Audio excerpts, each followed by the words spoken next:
What's going on? Welcome back to Adeline's Horror World. My name is Adeline, but of course, you guys already know that. So last we left off, we took a look at the first movie in the Final Destination franchise, which, in my honest opinion, was a pretty iconic start to this crazy franchise. Not perfect, per se, but very fun. And today, we're going to be looking at the second installment of the series, Final Destination 2. So without further ado, let's get started. So Final Destination 2 stars A.J. Cook, Michael Landis, Ali Larter, T.C. Carson, Lynda Boyd, Keegan Tracy, Jonathan Cherry, the late Tony Todd, and is directed by the late David R. Ellis. The franchise starts getting a little crazier with this one, as the filmmakers seem to already know what the audiences came to these movies for: the wacky kill sequences and the premonitions. And, according to a lot of horror fans, this is one of the better horror sequels out there. 1 year after the events of the first film, college student Kimberly Corman is going on a road trip to Florida with her friends when she has a horrific premonition of a deadly pileup accident on the highway that is caused by a logging truck. Yep, that logging truck.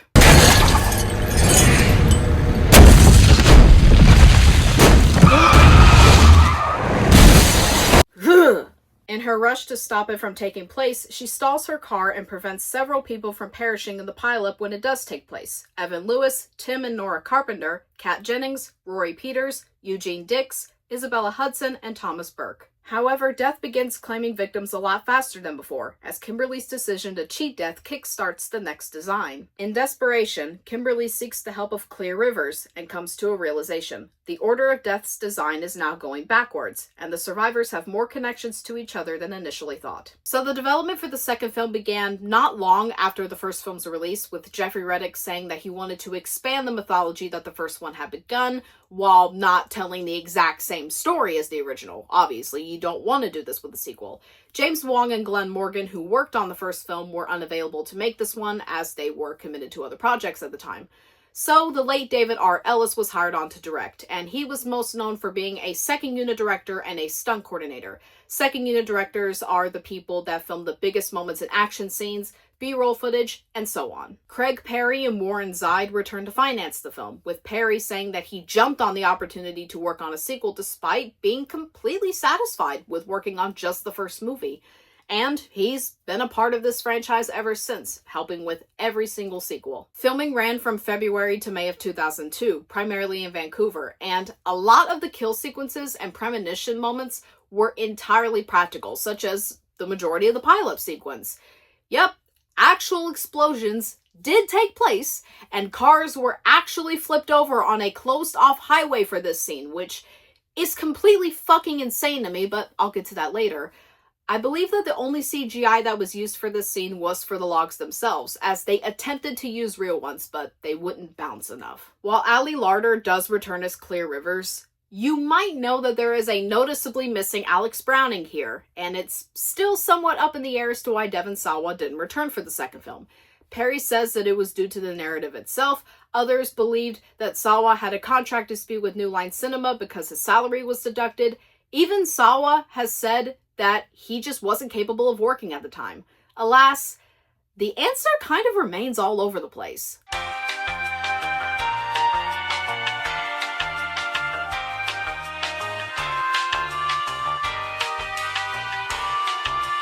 Final Destination 2 was finally released on January 31st, 2003, and while slightly less successful than the first, it still went on to gross $90 million against a budget of just $26 million. However, the critics were not that kind to it. Big fucking surprise. The screenplay, plot, and acting were criticized. Some critics called the film repetitive and repulsive, but some critics, such as A.O. Scott of the New York Times, praised the comedic bits of it and said that the film wasn't afraid to embrace the outrageous tone that it had. He's not wrong. Rotten Tomatoes currently has Final Destination 2 at 52%, and the critics' consensus goes as follows. Final Destination 2 is little more than an excuse to stage elaborate, gory scenes of characters getting killed off. Well, yeah, that's what these movies are meant to be. And now for my favorite section of these reviews. Adeline's Horror World Trivia Time. Unfortunately, I only have one fun fact associated with this one.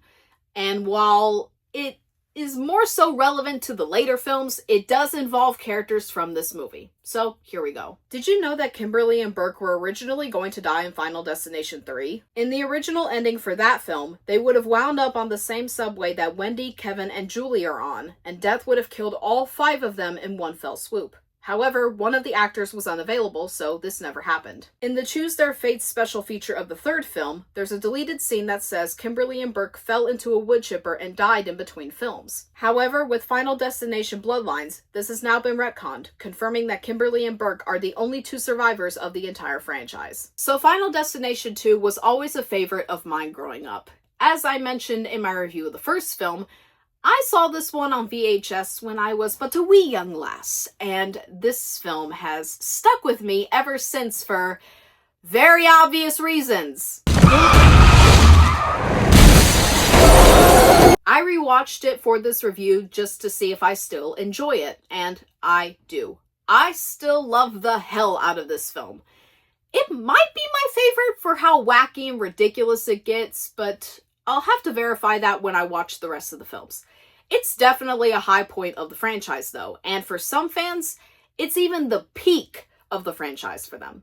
So allow me to get into why. So first, I really enjoy how David R. Ellis just embraces the wacky and campy tone that the first film did kind of have, though the first one was a lot more serious with its tone. This film is instantly campier than the original, and it's firing on all cylinders in that regard. The premonition is crazier, the kills are gorier, the comedy is ramped up to 11, and the dialogue choices that were kind of weird in that first film are even more apparent than ever this time around. But for this film, it works in spades, as I'll either go, oh shit, at a crazy kill happening, or I'll be dying with laughter at some of the comedic bits in the film, so well done, movie. Next, I really like Kimberly as a protagonist. I'm debating on whether she's my favorite protagonist of all 6 movies, but she's definitely one of my favorite visionaries. Kimberly actually goes out of her way to help the survivors of the pileup when death starts coming after them. She gets them to hole up in Burke's apartment and risks everything to try to intervene or to warn everyone else. While AJ Cook's performance isn't great and her acting is kind of bland at times, I much prefer her in Criminal Minds, personally. I really love the way Kimberly is written, as she's a proactive main character here, which is surprisingly rare for this series. If Clear's right about the order, then Nora and Tim are going to be attacked by pigeons. I'm not following you. They're next on Death's list. Okay, look. If you know what to look for, you have a fighting chance. If I call and say, I don't know, subway, get to a high-rise fast. A place where no subway could ever possibly go. I know what I have to do to save us. I have to die. Next, the pileup premonition is the best premonition of the entire franchise, and that is the only correct opinion. I'm just kidding. But in all seriousness, I fucking adore how Ellis created this entire sequence. He closed off an actual highway and filmed real cars flipping over on that highway and filmed actual explosions taking place on that highway. As I've said before, the only CGI that was actually used was for the logs themselves, along with the obvious bit where they had to remove the wires from stunt people after they performed their scenes. You could tell that Ellis wanted to make this premonition epic and iconic, and he succeeded in so many ways. He did the damn thing, and that's freaking impressive. It's honestly one of the most iconic scenes in all of the horror genre to me. And I will forever be terrified of driving behind log trucks.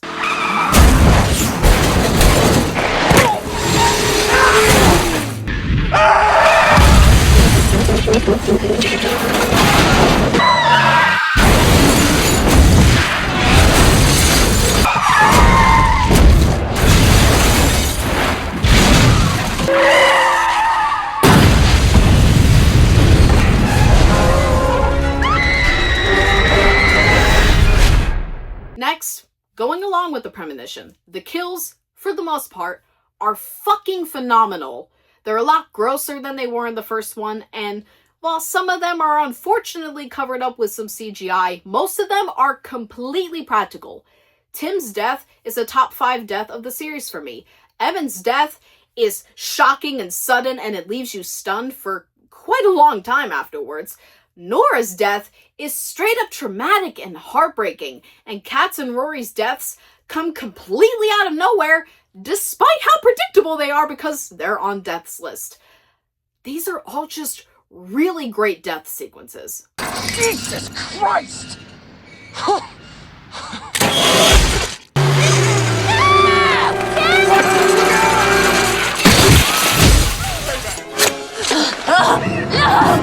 Wait. No, let go!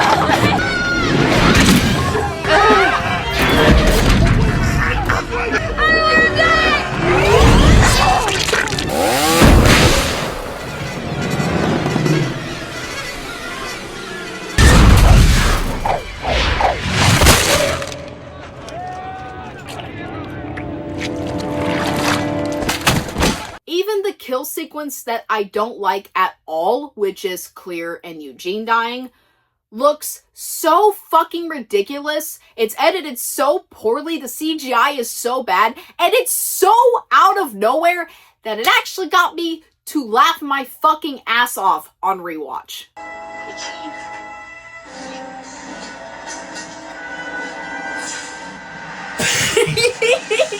Oh my god. What the fuck? Oh, Jesus Christ. Next, I really like the dynamics between all of these characters. Unlike the first one, where the cast was just a group of reluctant high school friends, this film focuses on a group of strangers that get stuck in the middle of all this. They each have their own unique personalities and features to them that make them all click together really well. For example, Kimberly is a broken but determined woman who thinks logically. Burke is a state trooper that's very sincere and kind. Eugene is a skeptical high school teacher. Kat is a snarky businesswoman. Nora and Tim are family members who just happen to get involved. Evan is an arrogant lottery winner that gets his own ass killed early on. And Rory is just a drug addict, but with a surprising amount of heart to him, despite some moments where he's kind of a dick. It all works exceptionally well, in my opinion. If you're a horror movie that can get me to remember your characters' names by memory and by heart, you know you have made a good cast of characters. Next, as before, Tony Todd. Just the late Tony Todd as William Bloodworth. Play the scene. Hello, Claire. Dead. Yet still fresh. Only new life can defeat death. For every life, there's a death. For every death, there is a life. But the introduction of life that was not meant to be, that could invalidate the list. You have to follow the signs.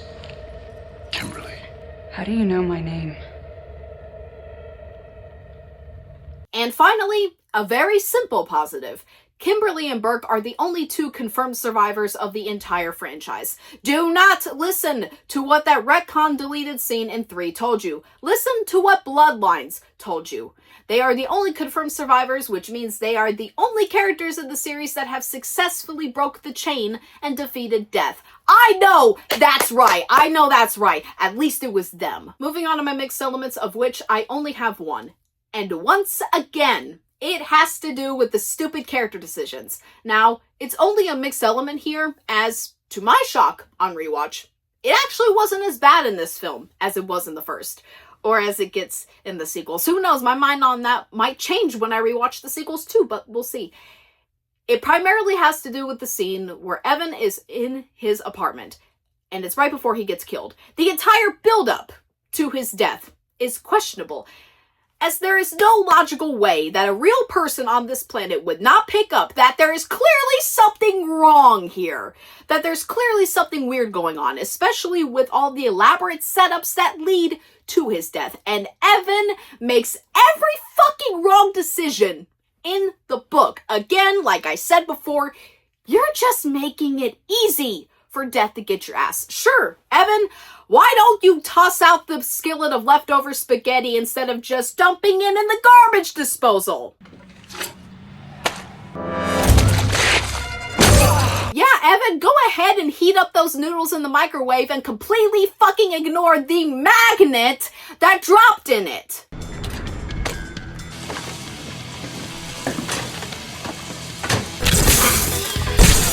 Or, instead of reaching into the garbage disposal with your hand that doesn't have a watch around your wrist, go ahead and stick your hand that does have the watch around your wrist in it and get you stuck like a dumbass.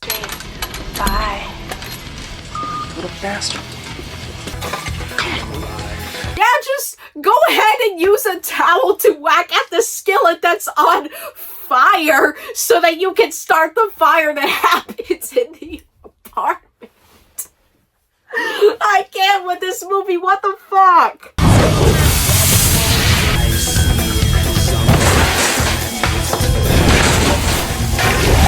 So overall, guys, I love Final Destination 2. It's bigger, it's badder, and it's better than the first one by far. Now, it's not perfect, but this film is so campy and so fun that I honestly can't really bring myself to care too much. The film begins with chaos and ends with total chaos. The premonition scene is one of the greatest horror scenes I've honestly ever seen. The kills are spectacular, the characters are pretty likable, in my personal opinion, and the film embraces the wacky tone that it has, which is the best part of it by far.